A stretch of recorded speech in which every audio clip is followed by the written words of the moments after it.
तुम्हाला माहिती आहे का, या संपूर्ण ब्रह्मांडाची निर्मिती एका देवीच्या स्मित हास्यातून झाली होती। होय, त्या देवी म्हणजेच माता कुष्मांडा। नवरात्रीच्या चौथ्या दिवशी पूजल्या जाणाऱ्या माता कुष्मांडा या आदिशक्तीचं चतुर्थ स्वरूप आहे। सृष्टीच्या सुरुवातीला सर्वत्र अंधकार होता, ना आकाश, ना पृथ्वी, ना सूर्य, ना चंद्र आणि नाही जीवनाचा अंश। तेव्हा या दिव्य मातेने हलके स्मित हास्य केलं आणि त्या स्मित हास्यातून सूर्याचा उदय झाला आणि त्यांच्या किरणांनी संपूर्ण ब्रह्मांड उजळलं। यामुळे माता कुष्मांडाला सृष्टीची आदिजननी मानलं जातं। त्यांचं रूप देखील अत्यंत अद्भुत आहे। अष्टभुजा असलेल्या मातेच्या 7 हातात कमंडल, धनुष, बाण, कमळ, अमृत कलश, चक्र, गदा आणि 8व्या हातात सगळ्या सिद्धी आणि निधी देणारी जपमाळ आहे। कुष्मांडा माता वाघावर आरूढ होऊन सर्वांचं कल्याण करते आणि ह्या मातेचा वास सूर्यलोकी आहे। कुष्मांडा या नावाचा अर्थ सुद्धा खूप दिव्य आहे।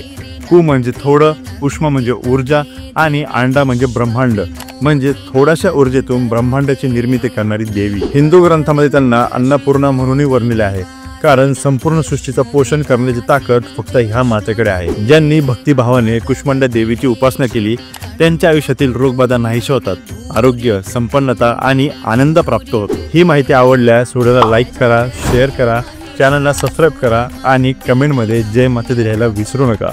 जय माता दी।